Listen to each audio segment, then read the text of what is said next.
Mana mana. Mana mana.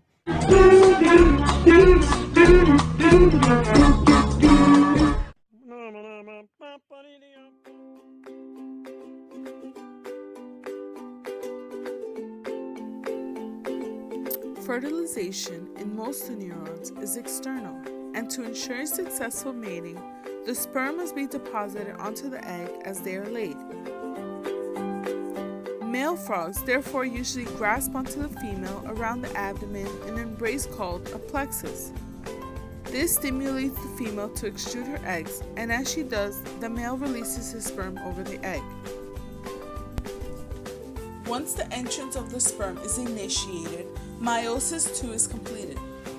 The cytoplasm of the egg rotates about 30 degrees relative to the poles. In amphibians such as ctenophus, this is relevated by the appearance of a light-colored band, the gray crescent. The gray crescent forms opposite to the point where the sperm enters. It foretells the future path of the animal in the dorsal, the ventral, the anterior, and the posterior, and its left-rights. Shortly after the zygote nucleus forms, first cleavage occurs. First cleavage is a rapid cell division stage. The egg divides into two halves, forming the 2-cell stage, then the 4-cell stage, then the 8-cell stage, then the 16-cell stage, and the 32-cell stage. However, as cleavage continues, the cells in animal poles divide more rapidly than those in the vegetal pole and become smaller and more numerous. By the next day, continued cleavage has produced a hollow ball of thousands of cells called blastula. In gastrulation, large yolky endoderm cells are caught in the middle, forming the yolk plug. As gastrulation proceeds, the yolk plug gets smaller. Neuroectoderm begins the process of forming a neural tube. The embryo is shown on the dorsal side, where the edge of the neural plates are folding upwards. The neural folds are closing to form a neural tube. The neural tube is now closed. The bulge of the forming eyes can be seen on the anterior end.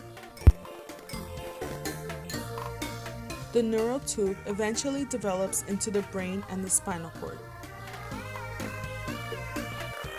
Development continues. The embryo is shown on the dorsal side where the tail begins formation. A short stubby tail is seen at the posterior end.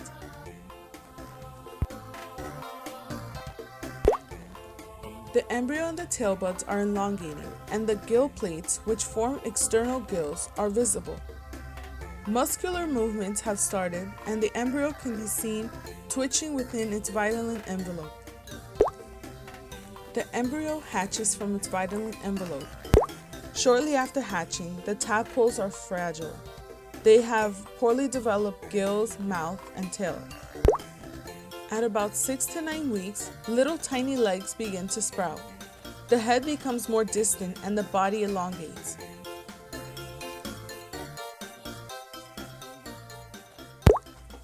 At about 9 weeks, the tadpole looks like a teeny frog with a really long tail. It is well on its way to be fully grown.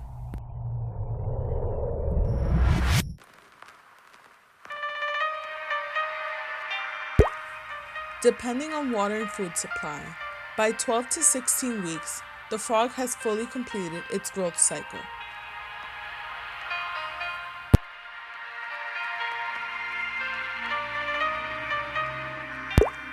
This cycle varies depending on the frog type, but all frogs will start the process all over again. They will find a mate and create new froggies. Thank you, frog viewers. Any questions?